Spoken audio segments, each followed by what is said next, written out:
अंदर H plus ions की concentration बोलते हैं फोटोकेमिकल या इलेक्ट्रोकेमिकल डिफरेंस। सिस्टम क्या हो गया? डिसबैलेंस। सिस्टम अपने आप को करना चाहे ATP और NADPH2 का सिंथेसिस होता है, नुकसान पहुंचाती है, क्लोरोफिल को डैमेज भी।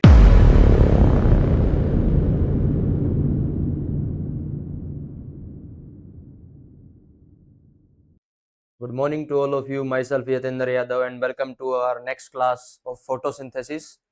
And we are discussing about plant physiology, first chapter photosynthesis in higher plants.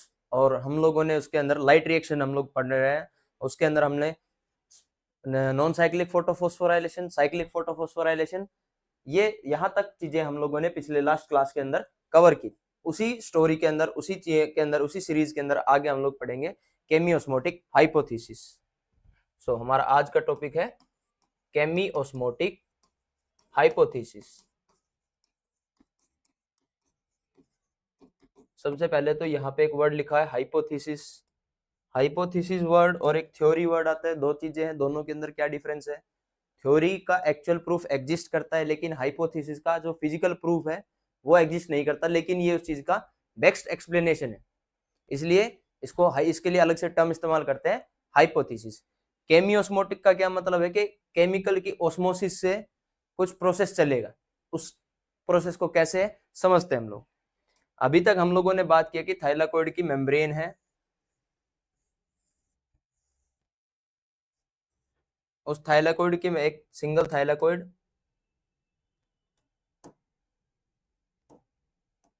Single thylakoid के मेम्ब्रेन है, अंदर का पोर्शन कहलाता है ल्यूमेन और बाहर का पोर्शन कहलाता है स्ट्रोमा।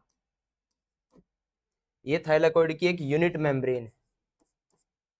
यूनिट मेम्ब्रेन का मतलब एक सिंगल मेम्ब्रेन, और ये मेम्ब्रेन है तो ये किस चीज की बनी हुई है? फोस्फोलिपिड बाइलेयर की बनी हुई। ये फोस्फोलिपिड बाइलेयर की एक यूनिट मेम्ब्रेन है थाइलाकोइड की, अंदर का पोर्शन ल्यूमेन। अभी तक की स्टोरी में हम लोगों ने पढ़ा कि इस थाइलाकोइड की मेम्ब्रेन के ऊपर प्रेजेंट है पिगमेंट सिस्टम, जिनको हम लोगों ने बोला था फोटो सिस्टम। एक फोटो सिस्टम, सेकंड जिसका जो क्लोरोफिल पिगमेंट मेन पिगमेंट है उसकी रेंज क्या है? P680। रेंज का मतलब है कि ये 680 नैनोमीटर की वेवलेंथ को एक्सेप्ट करेगा, उससे उस लाइट एनर्जी को एब्जॉर्ब करेगा, एक्साइट होगा और अपना इलेक्ट्रॉन डोनेट करेगा। फर्स्ट इलेक्ट्रॉन डोनर, जो कि फर्स्ट इलेक्ट्रॉन डोनर कौन है? फियोफाइटिन। वो क्या है? फियोफाइटिन। फियोफाइटिन से इलेक्ट्रॉन का ट्रांसफर होता है प्लास्टोक्यूनोन। प्लास्टोक्यूनोन क्या है? एक हाइड्रोजन एक्सेप्टर है। ये क्या करता है? ये प्रोटॉन्स को एक्सेप्ट करेगा फ्रॉम स्ट्रोमा और इलेक्ट्रॉन्स कहां से लेगा? फियोफाइटिन से, और कन्वर्ट होके बनाएगा PQH2, प्लास्टोक्यूनोल।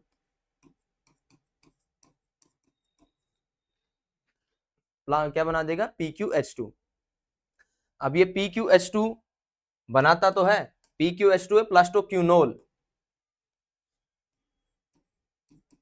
PQH2, ये क्या है? प्लास्टोक्यूनोल।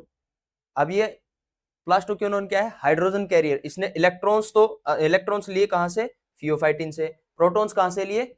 स्ट्रोमा से। तो ये इनडायरेक्टली क्या कर रहा है? स्ट्रोमा से प्रोटॉन्स को पिकअप कर रहा है, और उन प्रोटॉन्स को तो ड्रॉप कर देता है ये ल्यूमन के अंदर, और इलेक्ट्रॉन को आगे ट्रांसफर कर देता है नेक्स्ट इलेक्ट्रॉन कैरियर, जो है cytochrome B6F complex. Cytochrome B6F complex, इसको इलेक्ट्रॉन ट्रांसफर कर देता है साइटोक्रोम B6F कॉम्प्लेक्स को।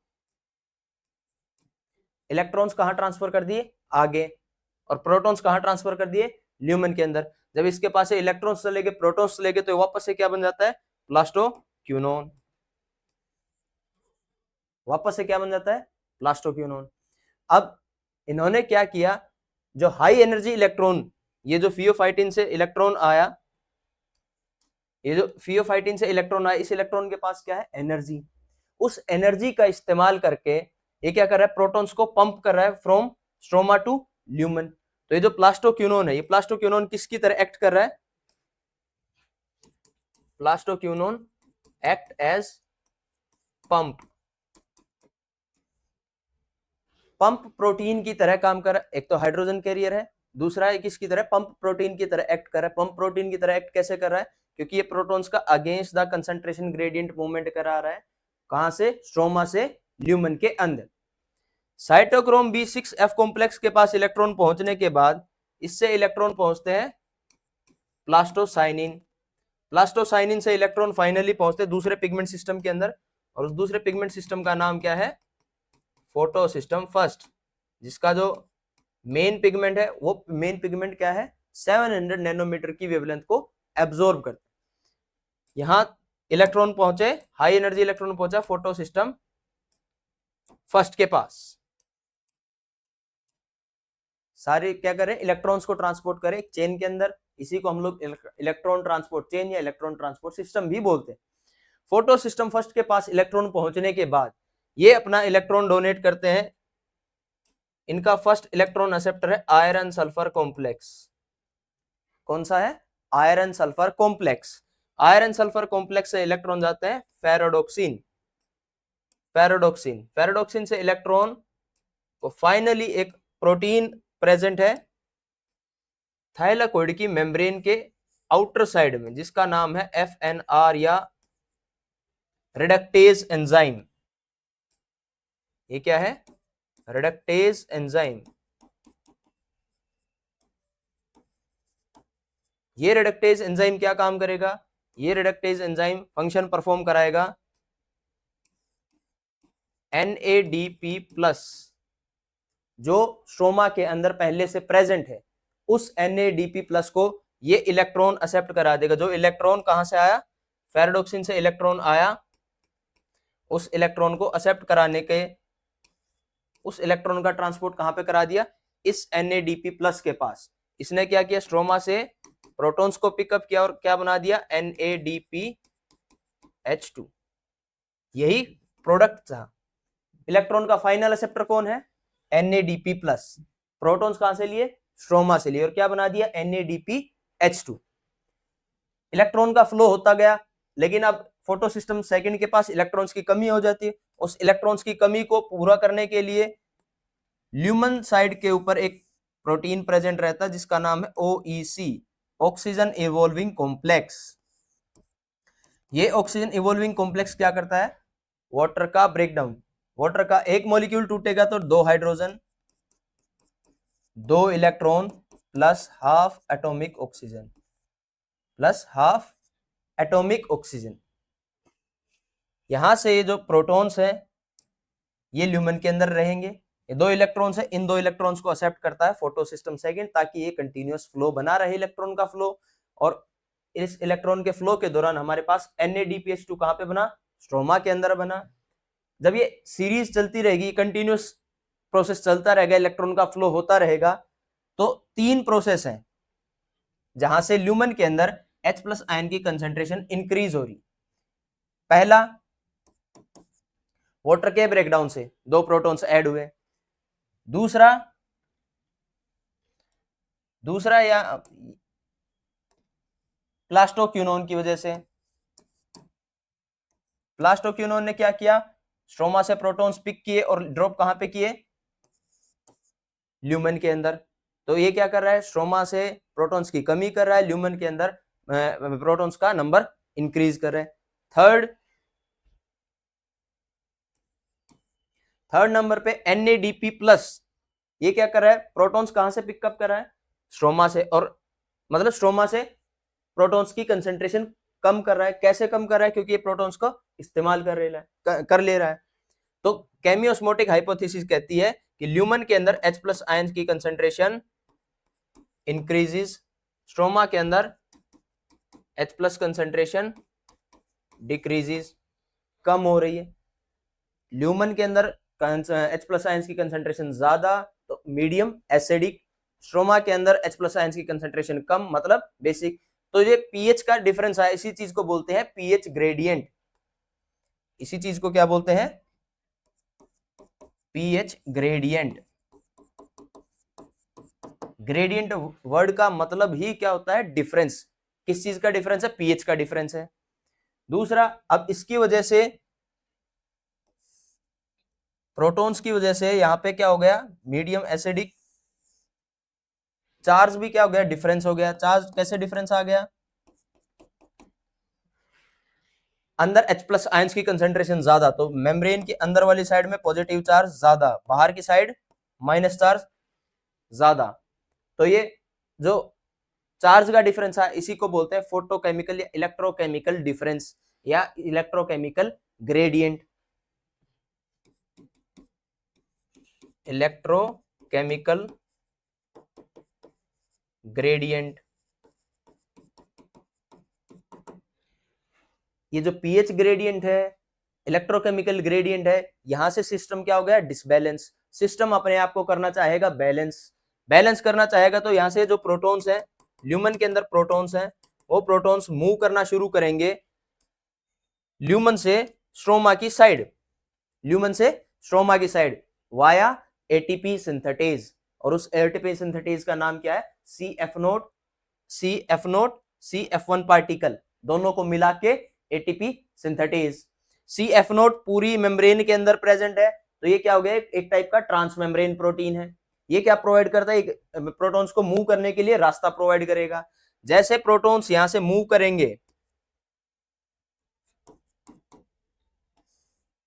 जैसे ही प्रोटॉन्स मूव करेंगे, CF1 जो हेड पार्टिकल है, उस हेड पार्टिकल के अंदर कॉन्फॉर्मेशनल चेंजेस होते हैं। कन्फॉर्मेशनल चेंजेस का मतलब कि उसके अंदर स्ट्रक्चरल चेंजेस होते हैं, और स्ट्रक्चरल चेंजेस के दौरान ADP और इनऑर्गेनिक फॉस्फेट आपस में जुड़ के बनाते हैं ATP।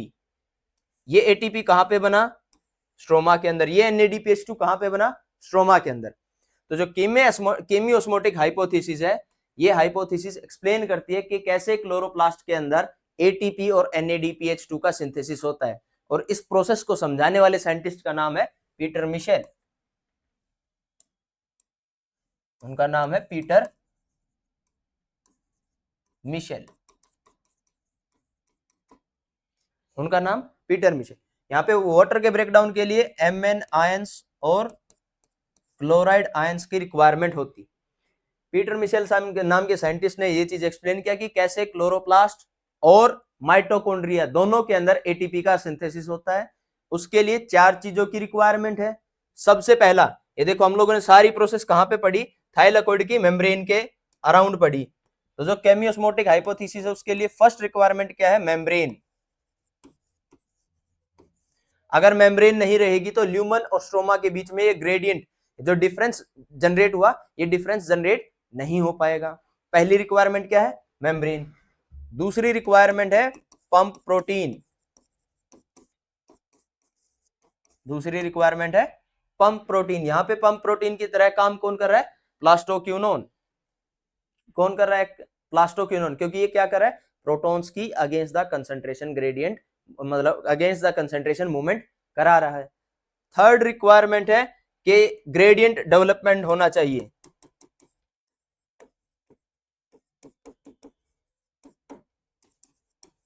ये हम लोग क्या पढ़ रहे हैं, रिक्वायरमेंट। किस चीज के लिए रिक्वायरमेंट्स, केमियोस्मोटिक हाइपोथेसिस को परफॉर्म करने के लिए एटीपी और NADPH2 के सिंथेसिस के लिए 4 चीजों की रिक्वायरमेंट है। यहाँ पे हम लोग पढ़ेंगे इस चैप्टर के अंदर क्लोरोप्लास्ट के अंदर कैसे एटीपी जनरेट किया जा रहा है। इससे नेक्स्ट चैप्टर है रेस्पिरेशन, सेम प्रोसेस वहां पे भी आएगा। वहां पे हम लोग पढ़ेंगे माइटोकॉन्ड्रिया के अंदर कैसे एटीपी का जनरेशन हो रहा है। तो ये दोनों के लिए एक्सप्लेन करता है, माइटोकॉन्ड्रिया एंड क्लोरोप्लास्ट दोनों के अंदर एटीपी का सिंथेसिस कैसे हो रहा है, उसी चीज को एक्सप्लेन करने के लिए एक हाइपोथेसिस दी थी पीटर मिशेल ने। थर्ड रिक्वायरमेंट है ग्रेडियंट। यहाँ पे ल्यूमन के अंदर H प्लस आयन की कंसेंट्रेशन इंक्रीज हुई, जिसकी वजह से क्या बना, एक पीएच ग्रेडियंट बना, ग्रेडियंट डेवलपमेंट। और ये ग्रेडियंट डेवलपमेंट के लिए 3 स्टेप्स, 3 चीजें जरूरी है। तीन जगह से पीएच ग्रेडियंट डेवलप हो रहा है। पहला, वाटर के ब्रेकडाउन से। दूसरा, प्लास्टोक्यूनोन ने प्रोटॉन्स को मूवमेंट कराया फ्रॉम स्ट्रोमा टू ल्यूमेन।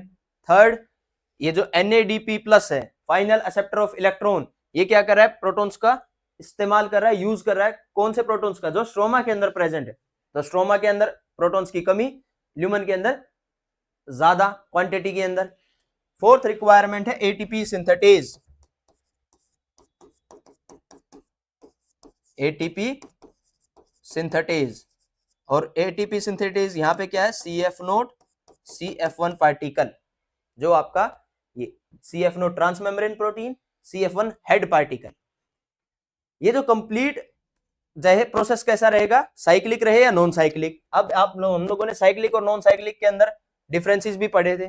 अब सिस्टम के अंदर, लिविंग सिस्टम के अंदर साइक्लिक प्रोसेस चलता ही क्यों, जब हम लोगों ने पढ़ा कि नॉन साइक्लिक से एटीपी और NADPH दोनों ही सिंथेसाइज होते हैं।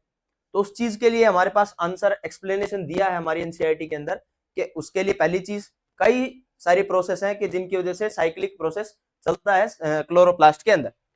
सबसे पहला ये जो फोटो सिस्टम सेकेंड है, ये फोटो सिस्टम फर्स्ट है। फोटो सिस्टम फर्स्ट की रेंज क्या है, P700। फोटो सिस्टम सेकेंड की रेंज है 680। अगर 680 से ज्यादा वेवलेंथ की लाइट आएगी तो फोटो सिस्टम सेकेंड इनएक्टिव। ये इनएक्टिव तो इसको इलेक्ट्रॉन, फोटो सिस्टम फर्स्ट को इलेक्ट्रॉन नहीं मिलेगा, नहीं मिलेगा तो ये इलेक्ट्रॉन NADP+ को नहीं देगा। ये इलेक्ट्रॉन को वापस से साइक्लिक प्रोसेस के अंदर घुमाना शुरू कर देगा। उस साइक्लिक प्रोसेस के अंदर घुमाएगा तो प्रोटॉन्स की कंसंट्रेशन ल्यूमन के अंदर बढ़ेगी और ATP का सिंथेसिस होगा। ये चीज हम लोगों ने साइक्लिक के अंदर पढ़ा कि पहला रीजन हो गया साइक्लिक चलाने का कि अगर 680 से ज्यादा वेवलेंथ की लाइट आती है तो। उसके अलावा भी रीजन है, सेल के अंदर बायोमोलिक्यूल्स एक डेफिनेट प्रोपोर्शन के अंदर होते हैं। डेफिनेट प्रोपोर्शन का मतलब ना किसी चीज की अमाउंट ज्यादा होती ना कम होती, बैलेंस रहता है। जैसे आप लोगों ने बहुत सारी डिजीजेस भी पढ़ी होंगी कि हार्मोनल बैलेंस या बायोमोलिक्यूल्स का बैलेंस बिगड़ने से या बैलेंस ज्यादा होने से या बैलेंस कम होने से क्या हो जाता है, डिजीज हो जाती है, अलग अलग टाइप की डिजीज। तो सेल के अंदर NADPH2 की अमाउंट हो गई ज्यादा। NADP की अमाउंट ज्यादा कैसे हो जाएगी, अगर मान लीजिए कि C4 साइकिल, हम लोगों ने क्या पढ़ा, लाइट रिएक्शन के अंदर जो प्रोडक्ट बनते हैं NADPH2 और ATP, इनका इस्तेमाल किया जाता है डार्क रिएक्शन के अंदर या फिर बायोसिंथेटिक फेज के अंदर। मान लीजिए कि वो एफिशिएंटली परफॉर्म नहीं हो रहा है। एफिशिएंटली परफॉर्म नहीं हो रहा है उससे मतलब कि ATP और NADPH2 की खपत कम हो रही है, एफिशिएंटली काम नहीं कर पा रहा। मशीनरी है, बायो मशीनरी है, एफिशिएंटली काम नहीं कर पा रही, तो सेल के अंदर फ्री NADP+ ही प्रेजेंट नहीं है। NADP+ प्रेजेंट नहीं है तो NADPH2 कहां से बनेगा, नहीं बन पाएगा। तो यहाँ पे इलेक्ट्रॉन एक्सेप्ट नहीं कर पाएगा NADP+, तो ये क्या करेगा, वापस से इलेक्ट्रॉन को घुमाने लगेगा। इसलिए NCERT के अंदर लिखा है कि one of the reason for cyclic photophosphorylation is when the light is above 680। पहला रीजन क्या है कि 680 नैनोमीटर की वेवलेंथ से ज्यादा की वेवलेंथ की लाइट आएगी तो हमारे पास साइक्लिक प्रोसेस चलेगा। दूसरा रीजन कि जब एफिशिएंटली नहीं हो रहा, फ्री NADP प्रेजेंट नहीं है, जब NADP फ्री नहीं है तो वो इलेक्ट्रॉन एक्सेप्ट नहीं कर पाएगा, इलेक्ट्रॉन एक्सेप्ट नहीं कर पाएगा तो वो इलेक्ट्रॉन को साइक्लिक फ्लो के अंदर डाल देगा। ये फोटो सिस्टम फर्स्ट। केमियोस्मोटिक हाइपोथेसिस हम लोगों को क्या एक्सप्लेन कर रहा है कि कैसे सेल के अंदर क्लोरोप्लास्ट और माइटोकॉन्ड्रिया के अंदर ATP जनरेशन होता है। उसके लिए 4 चीजों की रिक्वायरमेंट है। सबसे पहला मेम्ब्रेन, यहाँ पे एक मेम्ब्रेन की तरह एक्ट कौन कर रहा है, थाइलाकोइड की मेम्ब्रेन। क्लोरोप्लास्ट के अंदर थाइलाकोइड की एक मेम्ब्रेन। दूसरा चाहिए पंप प्रोटीन, यहाँ पे पंप प्रोटीन कौन है, प्लास्टोक्यूनोन। तीसरा है यहाँ पे ग्रेडियंट डेवलपमेंट। ग्रेडियंट डेवलपमेंट के लिए, ग्रेडियंट का मतलब डिफरेंस, पीएच ग्रेडियंट किस किस वजह से बना, वाटर की स्प्लिटिंग से, प्लास्टोक्यूनोन ने प्रोटॉन्स का ट्रांसफर किया, और थर्ड NADP+ ने प्रोटॉन्स को कंज्यूम किया। फोर्थ रिक्वायरमेंट है ATP सिंथेटेज। ये ATP सिंथेटेज उस ग्रेडियंट को तोड़ने का, यहां से ग्रेडियंट टूटेगा, ADP और इनऑर्गेनिक फॉस्फेट आपस में जुड़ेंगे और बना देंगे फाइनल प्रोडक्ट ATP। ATP कहां पे बना, स्ट्रोमा के अंदर। NADPH2 कहां पे बना, स्ट्रोमा के अंदर, और यहीं पे स्ट्रोमा के अंदर ही चलेगी डार्क रिएक्शन। उस डार्क रिएक्शन के अंदर ATP और NADPH का इस्तेमाल कर लिया जाए। यहां तक की थ्योरी हमारी केमियोस्मोटिक हाइपोथेसिस, हमारा लाइट रिएक्शन का पोर्शन कंप्लीट होता है। लाइट रिएक्शन के प्रोडक्ट बनाने थे ATP NADPH2, ये यहाँ पे बन गए। अच्छा, यहाँ पे हम लोगों ने लिखा है एक और चीज कि एटॉमिक ऑक्सीजन, ये एटॉमिक ऑक्सीजन नुकसान पहुंचाती है, क्लोरोफिल को डैमेज भी कर सकती है। लेकिन आप लोगों ने जो पढ़ा था कि एसेसरी पिगमेंट्स, कौन से pigments, accessory pigments. Accessory pigments में आपके पास कौन कौन से पिगमेंट आ जाएंगे, chlorophyll B, chlorophyll C, chlorophyll D, carotenoids, xanthophyll, ये सब क्या है, एसेसरी पिगमेंट। क्लोरोफिल A भी आएगा एसेसरी पिगमेंट में, लेकिन उनमें क्लोरोफिल A में एक क्लोरोफिल A एक्ट करता है एज ए मेन पिगमेंट या फिर रिएक्शन सेंटर। तो जो एसेसरी पिगमेंट्स है वो एसेसरी पिगमेंट्स इस एटॉमिक ऑक्सीजन को दो एटॉमिक ऑक्सीजन को आपस में जोड़ के मॉलिक्यूलर ऑक्सीजन बनाते हैं और ये मॉलिक्यूलर ऑक्सीजन रिलीज कर दी जाती है एनवायरमेंट के अंदर।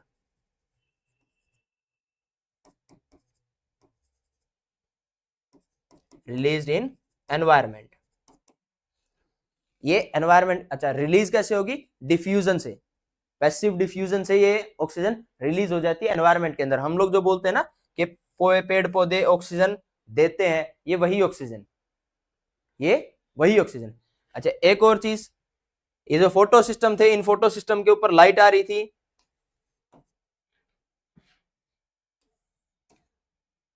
लाइट